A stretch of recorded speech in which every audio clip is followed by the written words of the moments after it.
Got first place like gold. I want to show my soul. They calling me the winner, so the size of my veins and I move so cold. Talk my faith, I know. When they say I know, I'm trying to play this story 'cause this is real life I chose. Got first place like gold. I want to show my soul. They calling me the winner, so the size of my. All right, y'all know who it is. It's your boy Glenn, the God Chaser, and welcome to my channel, Live Life Strong, Trusting God. And today's topic is about the only way you lose is if you quit. And there's a difference between losing or taking an L and quitting.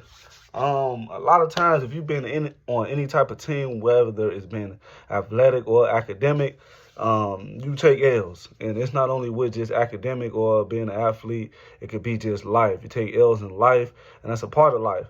But there's a difference between taking losses and just quitting. And I'm going to give you guys the definition of quit. It's to leave from, usually permanently, to go away, to exit, to vacate. And life gets hard sometimes, and there's certain situations and circumstances that make you want to quit.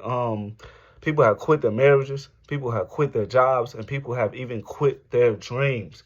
But I'm here to encourage you and tell you, don't quit God and don't give up.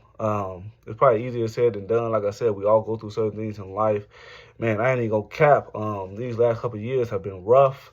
And there's been times in my mind, and I've even thought, like, hey, man, I'm finna walk away. I'm finna give up. I'm finna vacate.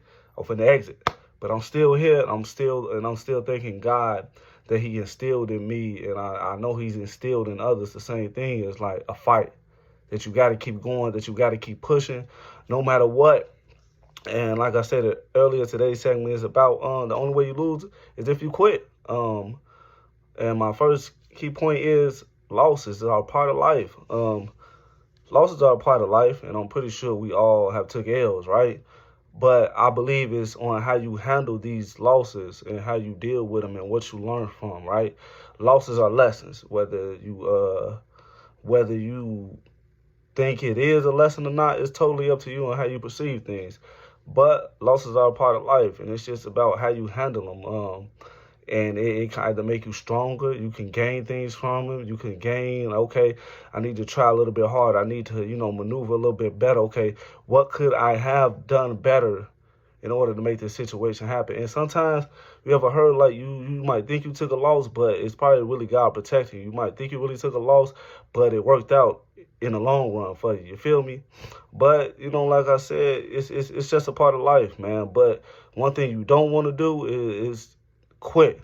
You don't want to quit. You just don't want to walk away from everything just because you took a L, you took a loss.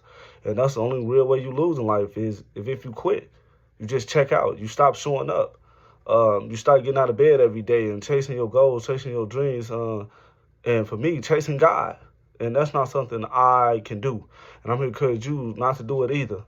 And my second key point is dependence. Yo, we know tax time is coming around. And when you fill out that paperwork, it asks how many dependents you have. And we all got somebody that we have had to depend on. And you also probably have people that are dependent on you.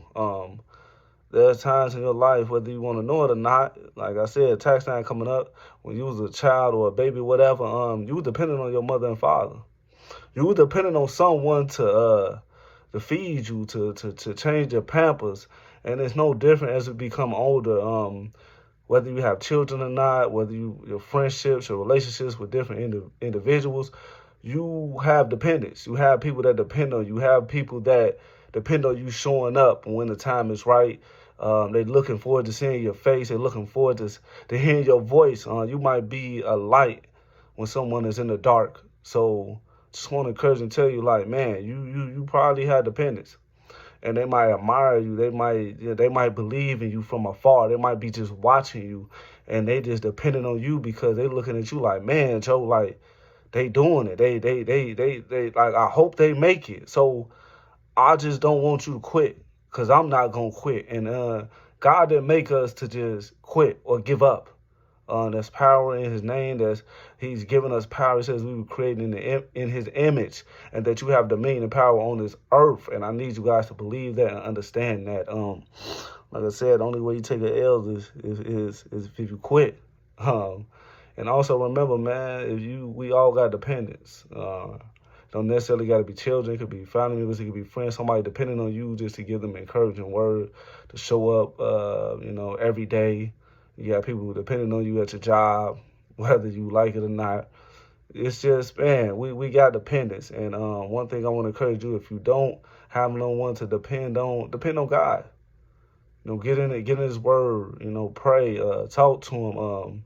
He's a God that never fails. He's a God that never lies. And He's always there with you every step of the way. And, that's also various support systems if you don't have a good people that are dependable or friends or anything like that. There's somebody out there that is dependable, whether they're not dependable in certain ways that you want them to be, but we all have somebody we can lean on. We have someone that's leaning on us. And I want to leave you guys with these scriptures, which is Proverbs 24:16. A righteous man fall down 7 times, but he gets up 8, man. Like I said, life can hit you. You might slip, you might stumble, you might even fall. But to stay there and give up, nah, we ain't doing that. That's unacceptable. The only way you take an L is if you quit. And I also leave you guys with this Bible verse, which is Galatians 6:9. A man reapeth what he soweth in due time. It would be a great harvest. And like I said, if you don't quit everything that you put work into, the days that you didn't give up, the days that you kept showing up, you're going to reap the benefits of that. But you'll never know if you just take that L and you don't show up again. So this your boy Glenn, the God Chaser. I'm here to tell you guys, hey, man, the only way you take an L is if you quit.